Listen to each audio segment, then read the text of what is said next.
محترم مسلمانانو، توبه پر هر مسلمان نارینه او پر زنانه باندې واجب ده. الله جل جلاله فرمای: توبوا الى الله توبه نصوحا. په دې آیات کې توبو دا صيغه د امر ده، امر دلالت کوي د وجوب د پاره. پس معلومه سوله توبه کشل دا واجب ده.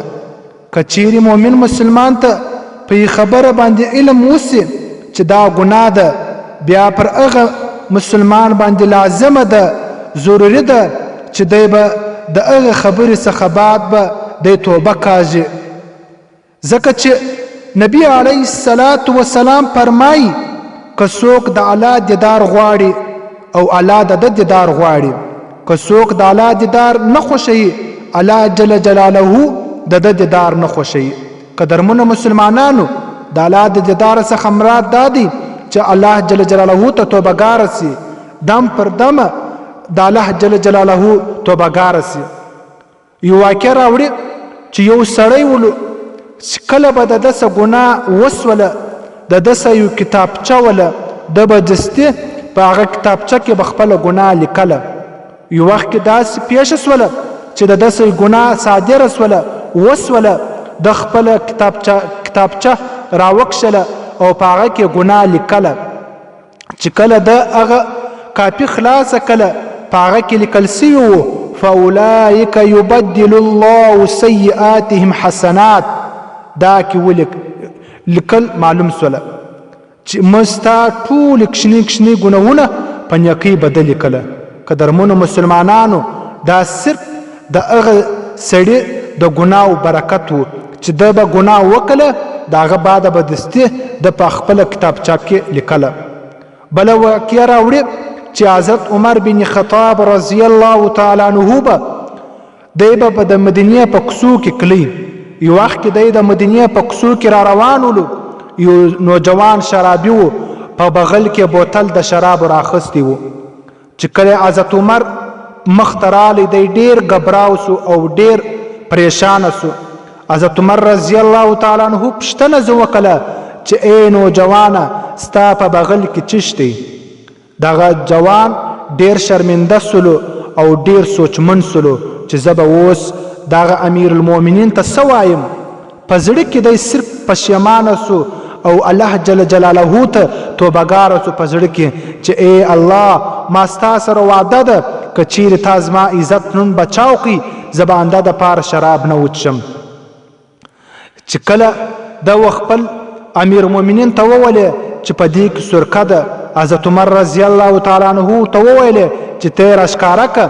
چې کله یې ورښکاره کړله، واقعي هغه سرکه ګرځېدلې وه شراب.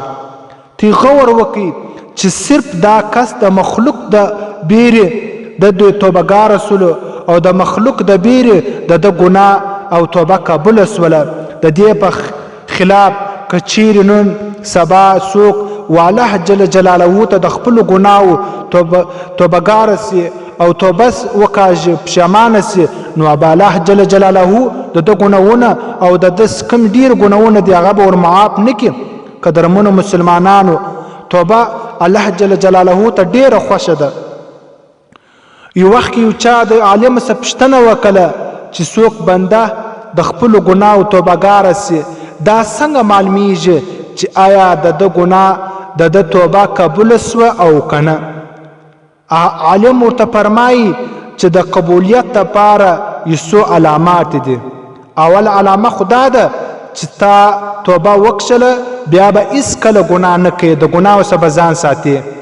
دویم علامه دا ده چې ته به هر کله خپل زړه کې خوشحالي محسوسه کوې.